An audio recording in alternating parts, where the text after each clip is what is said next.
Hello दोस्तों, आप लोगों का आप बीटी चैनल में स्वागत है। अगर आप मेरे चैनल में नए हैं तो प्लीज़ मेरे चैनल को सब्सक्राइब कर दीजिए ताकि आप लोगों के पास मेरा वीडियो आती रहे। तो चलिए आज की कहानियाँ शुरू करते हैं। ये कहानी एक भूतिया पागलखाने की है जो मुझे एक वेबसाइट से मिली है। आशा करता हूँ आप सभी लोगों को ये कहानी पसंद आएगी। अविनाश जिस हॉस्पिटल में काम कर रहा था उस पर किसी बड़े और राइस आदमी ने केस कर दिया था और अब हॉस्पिटल बंद होने की वजह से अविनाश को नई नौकरी की तलाश में था। वो ये बात जानता था कि उस केस की वजह से उसे नई नौकरी मिलने में तकलीफ होगी। रात को सोने से पहले जब उसने अपना लैपटॉप खोला तो उसे एक ईमेल आया हुआ था।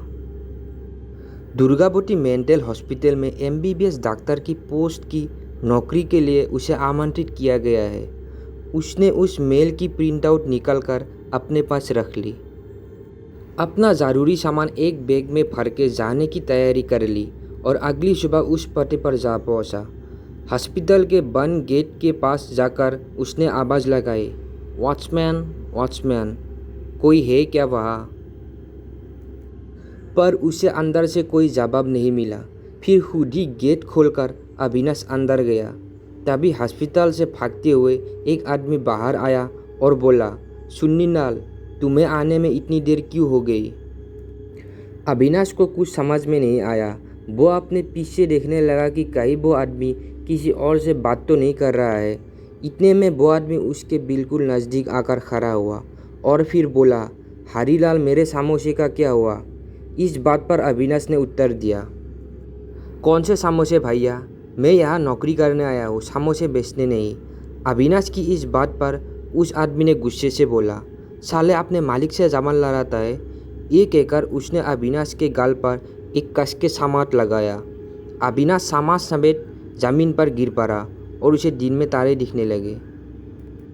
तभी हॉस्पिटल के 2 वार्ड बॉय और एक डॉक्टर दौड़ते हुए आए और उस आदमी को पकड़ के रखा। डॉक्टर ने अविनाश को उठने में मदद की और बोले कि ये एक पागल मरीज है, कभी कभी नज़र चुरा के भागकर बाहर आता है। अविनाश कान के ऊपर हाथ रख के उस पागल की तरफ देखने लगा। जाते जाते पागल ने एक और धमकी दी, तू मिल अंदर, तुझे फ्रिज में बंद करता हूँ। फिर डॉक्टर ने कहा, तुम अविनाश हो ना, जो यहाँ नए डॉक्टर के पोस्ट के लिए आया है? अविनाश बोला, जी मैं वही हूँ, और उसने जेब से ईमेल की प्रिंट आउट निकाल के दिखाया। डॉक्टर ने वो प्रिंट आउट लेते हुए कहा, मैं सीनियर डॉक्टर बनवारी हूँ। अविनाश, तुम अभी इन पागल मरीजों के आदत डाल लो। इसकी तरह और पागल हॉस्पिटल में भरे पड़े हैं और तुम्हें उन्हें रोज़ देखना है। फिर डॉक्टर बनवारी अविनाश को उनके केबिन में लेकर गए और उनकी सारे ज़रूरी सर्टिफिकेट्स जमा कर लिए।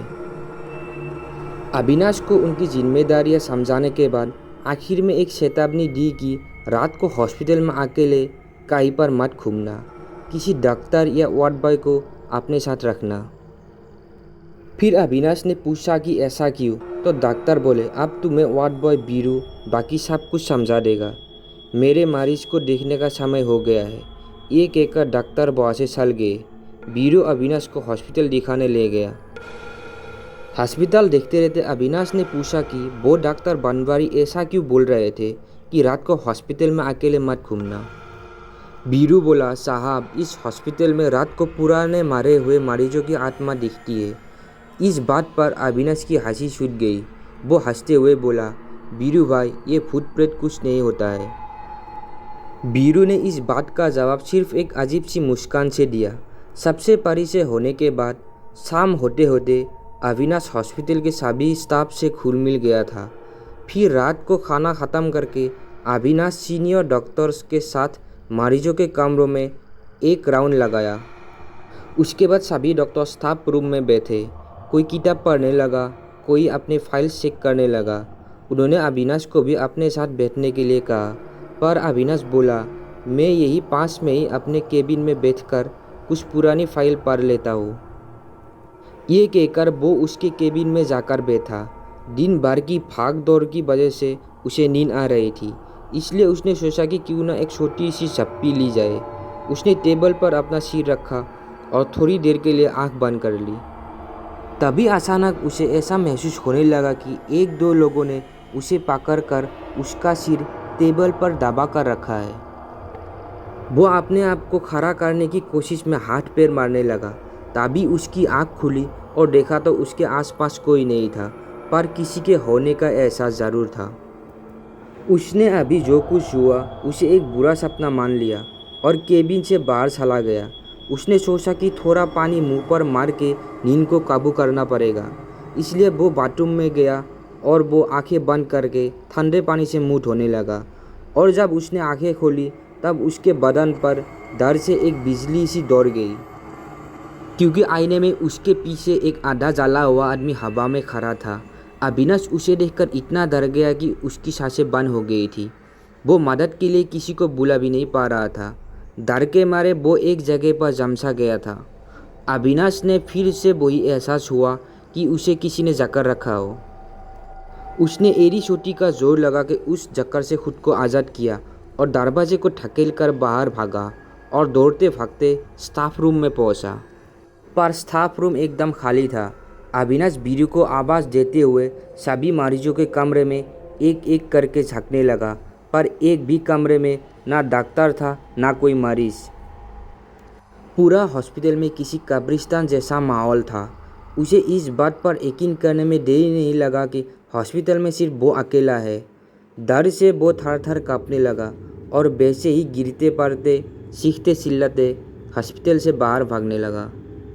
तभी भागते भागते उसकी नज़र उसके केबिन की कांच से अंदर बैठे हुए एक चेहरे पर पड़ी और उसे देखकर डर और हैरानी से उसकी आंखें चौड़ी होती चली गई, क्योंकि केबिन में उसकी लाश टेबल पर सिर रखे पड़ी थी। उसकी मौत कुछ देर पहले ही हो चुकी थी। तो दोस्तों, ये थी हमारी पहली कहानी। आशा करता हूँ आप सभी लोगों को पसंद आई होगी। तो चलिए हमारी दूसरी कहानी शुरू करते हैं। आरब एक सरकारी बैंक में बड़े ओहदे पर था। काफ़ी कम उम्र में उसने कड़ी मेहनत करके उस ओहदे पर अपना हक जमाया था। उसकी शादी के बस 3 महीने हुए थे और उसको तबादले का सरकारी फरमाना मिला। उसमें लिखा था कि बुरनगर के बैंक में एक नई शाखा खुल रही है और उसकी पूरी जिम्मेदारी आरब को सौंपी गई है। इस फरमाने ने उसे परेशानी में डाल दिया। उसने जब यह बात अपने माता पिता को बताई तब उन्होंने कहा, बेटा तुम हमारी चिंता मत करो, तुम वहाँ जाकर अपनी पत्नी और नौकरी का ख्याल रखो, हम कुछ दिनों में ही तुम्हारे पास आ जाएंगे। माता पिता की अनुमति पाकर आरब को तसल्ली मिली। वो अपनी पत्नी सुमित्रा को लेकर बुरनगर में शिफ्ट हो गया। सरकार ने आरब को रहने का बंदोबस्त एक पुरानी हवेली में पहले से ही कर दिया था। वहाँ पहुँचने के बाद सुमित्रा उस आलीशान हवेली को देखकर बहुत खुश हो गई थी और उसे खुश देखकर आरब खुश हुआ। बैंक हवेली से काफ़ी नज़दीक थी, इसलिए आरब की परेशानियाँ थोड़ी कम थी। उस बड़ी सी हवेली की साफ सफाई के लिए नौकर की ज़रूरत थी। नौकर के लिए गांव में पूछताछ किया तो गांव के लोग सिर्फ एक शर्त पर काम पर आने के लिए तैयार हुए कि उनमें से कोई भी दिन ढलने के बाद हवेली में नहीं रुक सकता। दूसरे दिन सुबह सभी कामगार समय पर आ गए। आरब ने उनका जिम्मा सुमित्रा के पास देकर बैंक चला गया। सुमित्रा ने सबको उनके उनके काम समझा दिए। पहले दिन काम से लौटने के बाद आरब ने बीबी से हवेली में पहला दिन कैसा गुजरा ये पूछा। सुमित्रा ने बताया कि अच्छा गुजरा, पर पता नहीं गांव के लोग यह काम करने से क्यों डरते हैं। सुमित्रा ने आरब को हवेली की एक और भी चीज़ दिखाई। वो उसका हाथ पकड़ कर घर के पीछे ले गई। वहाँ एक पुराना कुआं था। उसे देखकर पता चल रहा था कि वो बहुत सालों से बंद थी। सुमित्रा ने आरब से कहा, आप शहर से किसी को बुलाकर इस कुएं को साफ करवा लीजिए, क्योंकि कोई भी इसमें उतरने को तैयार नहीं था।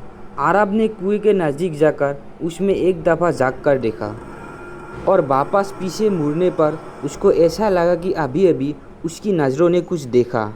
दिन लगभग ढल चुका था, इसलिए कुछ साफ नज़र नहीं आ रहा था और कुआं गहरा होने की वजह से उसमें अंधेरा था। उसने अपने मोबाइल का टॉर्च जला के फिर से देखा। उसे लगा शायद उसे आवाज़ हुआ होगा। फिर भी आरब के मन में कुछ अनहोनी का डर था, इसलिए उसने सुमित्रा को हिदायत दे दी, कुएं को साफ करने से पहले तुम यहाँ मत आना। रात को खाना खाने के बाद वो नया जोड़ा एक दूसरे से लिपट कर सो गया। मध्य रात्रि में बाथरूम के नल में से पानी बहने की आवाज़ से सुमित्रा की नींद टूट गई। सुमित्रा को लगा कि आरब को नल बंद करने के लिए बोल दूँ, पर आरब की नींद कच्ची थी। एक बार टूटने पर वापस जल्दी से उसे नींद नहीं आती थी, इसलिए उसने खुद ही जाने का फैसला कर लिया। बाथरूम हवेली के सबसे आखिरी कमरे में था, इसलिए सुमित्रा वहाँ जाते हुए बीच के हर एक कमरे के लाइट चालू करते हुए वहाँ पहुँची।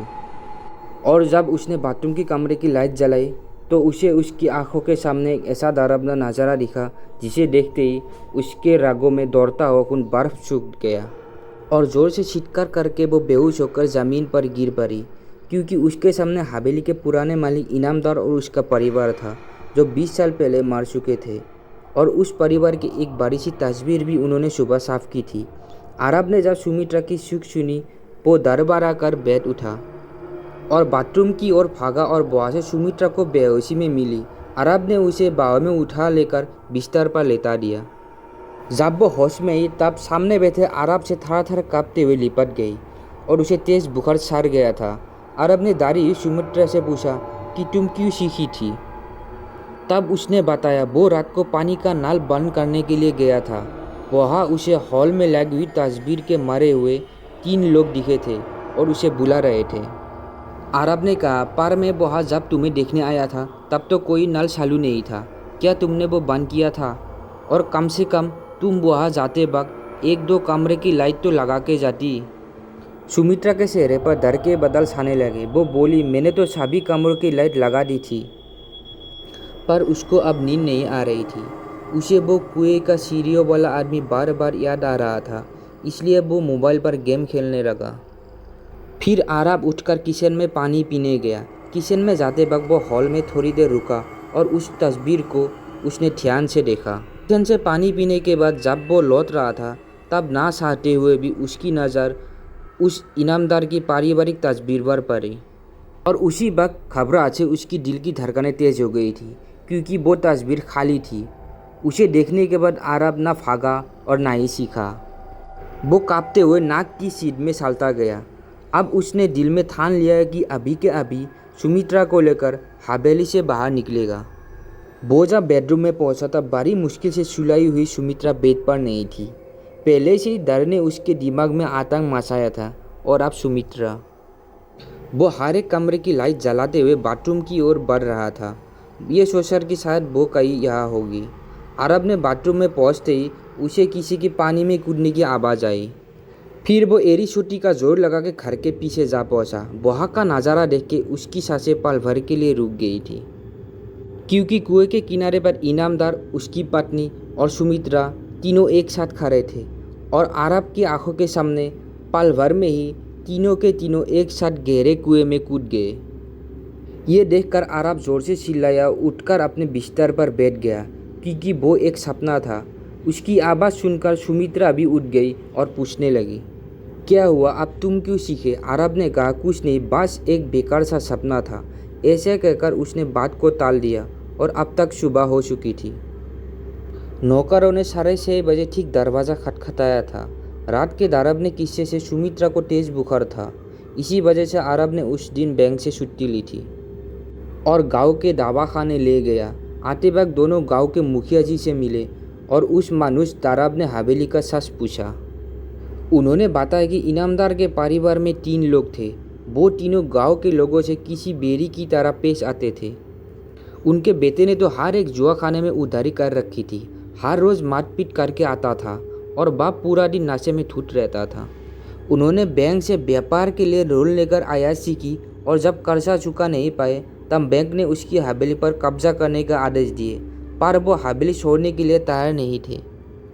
आखिर में तीनों ने हवेली के पीछे वाली बावड़ी पर कूदकर आत्महत्या कर ली, पर आज भी उनकी प्रेतात्मा अमावस्या के दिन कभी कभी बावड़ी पर खड़ी दिखती है।